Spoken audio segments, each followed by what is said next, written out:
تحياتي وأهلا وسهلا فيكم بحلقة جديدة. ريال مدريد بلش مشواره بالليغا الإسبانية بطريقة مثيرة، وحقق فوز صعب على مضيفه إسبانيول بنتيجة 2-1 بمباراة شفنا فيها تقلبات كتيرة، فرص ضايعة، جدل تحكيمي كالعادة، ونهاية درامية حسمت النقاط الثلاثة للفريق الملكي.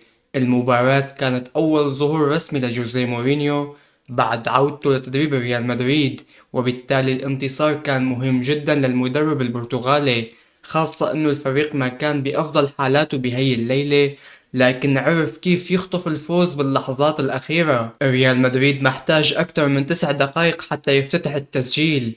الهدف اجا من كرة ثابتة نفذها أردا جولر من الجهة اليسرى، وارتقى لجود بيلينغهام فوق الجميع وحولها برأسه داخل الشباك. الهدف أعطى ريال مدريد أفضلية مبكرة، والفريق كان قريب من مضاعفة النتيجة، خصوصا عن طريق إمبابي يلي حاول أكثر من مرة التسجيل، لكن حارس إسبانيول ديميتروفيتش كان حاضر بقوة. لكن أصحاب الأرض ما استسلموا أبدا، وبلشوا يمسكوا الكرة على أرض الملعب ويحاولوا يبادروا، وبالدقيقة 30 اجى هدف التعادل عن طريق اللاعب كالاترافا يلي استغل عرضية من خابي هرنانديز وحولها مباشرة في مرمى تيبو كورتوا. وبعد هذا الهدف تحولت المباراة لمعركة مفتوحة مع فرص من الطرفين واحتكاكات كتيرة على أرض الملعب، وانتهى الشوط الأول بالتعادل 1-1. بالشوط الثاني ريال مدريد رجع يفرض سيطرته على أرض الملعب وحاول يخطف الهدف الثاني.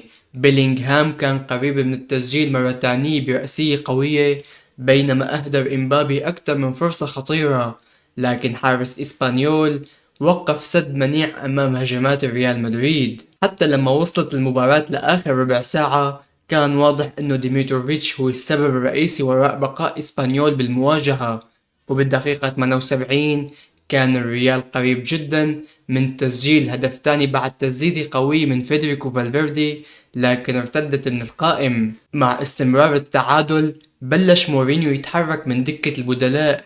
المدرب البرتغالي دفع بديوميندي وأرنولد وإدوارد كامافينجا وكارلوس إسباي بهدف إعطاء الفريق سرعة وطاقة أكبر بالثلث الأخير من الملعب. التبديلات أعطت ريال مدريد دفعة واضحة، خاصة مع اقتراب المباراة من النهاية، وبالفعل بالدقيقة 90 اجت اللحظة اللي كان ناطرها مورينيو. ديوميندي انطلق بسرعة من الجناح الأيمن، بتوصل الكرة لإمبابي داخل منطقة الجزاء قبل ما توصل لكارلوس إسباي يلي استغل ارتباك دفاع إسبانيول وسدد داخل المرمى الخالي. 2-1 لريال مدريد بالدقيقة 90. هدف قاتل منح الريال 3 نقاط ثمينة وجعل عودة مورينيو الرسمية للنادي الملكي مثالية. لكن المباراة ما انتهت من دون جدل. اللقطة الأكثر جدل بالمباراة اجت من بداية المواجهة بعد واقعة جمعت مدافع إسبانيول كالا مع فينيسيوس جونيور. وبحسب التحليل يلي أورده موقع متخصص بالحالات التحكيمية، فإنه كالا ركل فينيسيوس بينما كان البرازيلي واقع على أرض الملعب واللعب كان متوقف. هذا الموقع اعتبر أنه التصرف كان بيستحق بطاقة حمراء مباشرة، لأنه الواقعة ما كانت ضمن سياق اللعب والركلة كانت موجهة لفينيسيوس بشكل واضح. لكن الحكم سانشيز مارتينيز ما أشهر أي بطاقة، والأهم أنه الفار ما تدخل أبدا حتى يغير هذا القرار. وهون بيصير السؤال، ماذا لو طرد كالا من البداية؟ ريال مدريد كان رح يلعب تقريبا المباراة كاملة أمام 10 لاعبين، وبالتالي شكل المواجهة كان ممكن يتغير بشكل كامل. والغريب انه كالا وفينيسيوس دخلوا لاحقا باحتكاكات جديدة، وحصل كل واحد منهم على بطاقة صفراء بعد مشادة بين الطرفين. المباراة كانت مشحونة من البداية، وفينيسيوس كان تحديدا بقلب الأحداث. جماهير إسبانيول ضغطت عليه طوال المباراة، واللاعب دخل بأكثر من مشادة مع لاعبين أصحاب الأرض.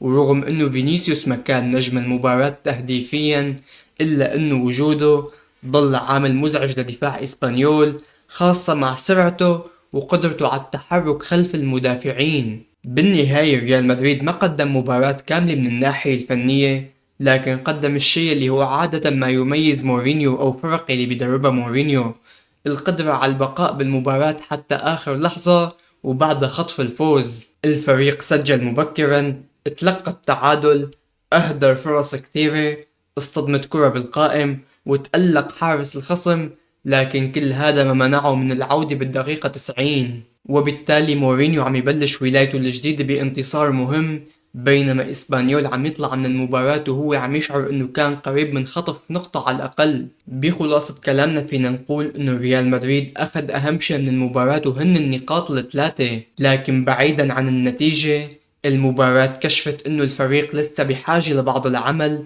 خاصة على المستوى الهجومي والدفاعي، بينما كان واضح انه مورينيو بلش يعتمد على دكة البدلاء لحسم المباريات الصعبة. اما الجدل التحكيمي فرح يضل موجود حتى بعد المباراة ورح نشوفه طوال الليغا، لانه عدم طرد كالا في واقعة فينيسيوس كان من القرارات يلي كان ممكن يغير مسار المباراة بالكامل. مورينيو عاد وريال مدريد فاز. البداية ما كانت مثالية فنيا، لكن كانت مثالية بالنتيجة، وهذا تحديدا هو الشيء اللي بيهم المدرب البرتغالي.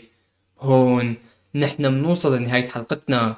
بتمنى تشاركونا رأيكم بالتعليقات تحت، تضغطوا على زر اللايك، تشتركوا بالقناة، تفعلوا جرس التنبيهات لأنه مهم، وتشاركوا الحلقة عن كل أصدقائكم. ودمتم بخير، والسلام عليكم.